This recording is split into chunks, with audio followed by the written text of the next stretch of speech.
Di hola, di hola.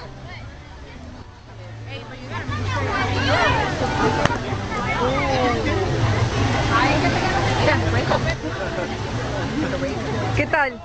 La abuelita. Se volvió más cuerpo coleccionado, ¿no?